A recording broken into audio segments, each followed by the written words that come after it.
The alarms had been screaming for 6 minutes straight. For the Krelothi crew aboard the research station, that sound meant only one thing: total annihilation. The fusion reactor was destabilizing, the coolant was failing, and in less than 5 minutes, their entire orbital platform would be vaporized into incandescent plasma. Evacuation was already a chaotic scramble. Scientists, with their tentacles flailing and claws scratching panic scars into the deck, fled down the curved halls. Automated announcements blared in 3 languages, each loop sounding more desperate than the last. Core breach imminent. Repeat, core breach imminent. But in the control dome, Commander Vestok was frozen. His frills, usually a vibrant blue, were dark with terror as he stared at the reactor status display. Lethal energy spikes cascaded across the hologram like a digital waterfall of death. "This is impossible," he hissed. "We followed every single safety protocol. The human upgrade package was supposed to prevent this." Just then, a heavy metallic clang echoed from the airlock. Every head turned. The human engineer, Jack Moreno, stepped inside. He was tall by galactic standards, broad-shouldered, and his maintenance jumpsuit was smeared with grease and coolant stains. His dark hair was tied back in a messy knot, and his face was calm, far too calm. "You can't be in here," Vestok barked, his voice tight with panic. "We are evacuating. The reactor will explode in 3.5 minutes. Jack sped a quick glance at the ominous countdown timer. "Yeah," he said, his tone casual. "That's what the computer thinks." The station's lead physicist fluttered anxiously nearby. "Human Jack, the fusion matrix is overloading. Our models predict a 99.8% detonation probability." Jack set his heavy toolbox on the floor with a solid thud. "Models are great," he replied, popping it open. "But this model doesn't account for a few creative options." Vestok's frills flared in alarm. "Creative options? This is a classified Krelothi reactor."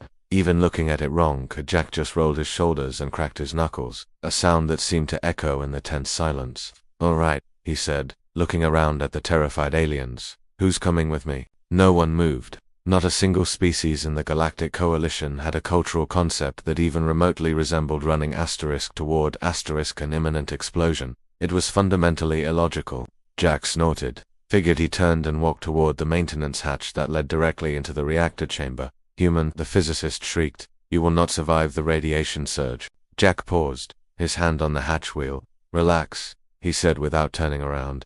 "I've survived worse." Ever been inside an underfunded Martian reactor held together with duct tape and a series of very bad decisions? The aliens could only stare in shared uncomprehending horror. Jack twisted the wheel and vanished inside.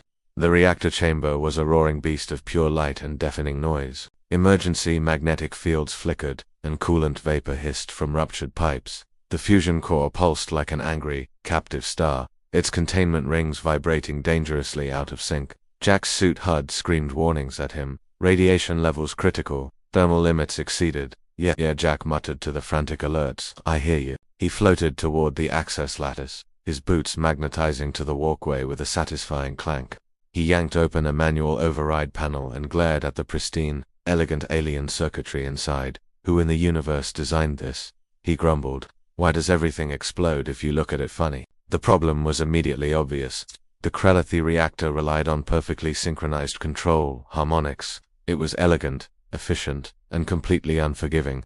One tiny micro-imbalance had cascaded into a runaway resonance, and the computer kept trying to correct it, making things catastrophically worse each time. A grin spread across Jack's face. "Found you." He disabled 3 automated safeties in quick succession. Back in the control dome, warning lights flared crimson. "The human is deactivating failsafes," a technician wailed in terror. Vestok's voice cracked. "He's gone mad." Back in the inferno, Jack wedged his body between 2 thrumming containment pylons and began rerouting power manually with a jury-rigged cable. He debrought. The core screamed in protest. Jack screamed right back. "Not today." He twisted a valve that no Krelothi engineer had ever touched because their simulations deemed it, theoretically, unnecessary. He then used a pry bar to physically realign a stabilizer ring, ignoring the intense heat that was scorching through his gloves. The countdown hit 45 seconds. Come on. Jack slapped a coolant bypass lever open. A wave of supercooled plasma surged through the chamber, flash-freezing steam in midair. The core shuddered violently.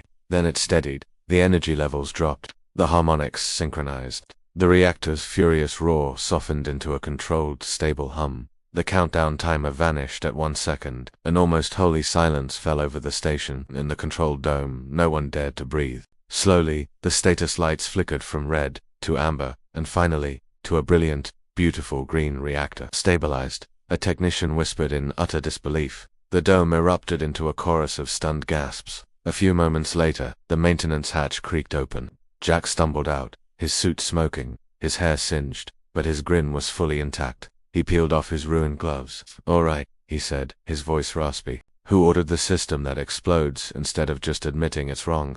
Vestok stared at him, his frills a pale, shocked white. You entered a detonating reactor. You manually interfered, and you survived." Jack just shrugged. "Man, I could really use a coffee." The physicist leaned forward, trembling. "Human Jack, why? Why would you risk certain death?" Jack thought for a moment, then that tired, easy smile returned. "Because if something's going to blow up anyway," he said, "you might as well try hitting it with a wrench first." The aliens recorded the incident under a brand new hazard classification. Human engineering not approved, but disturbingly effective. Thanks for watching.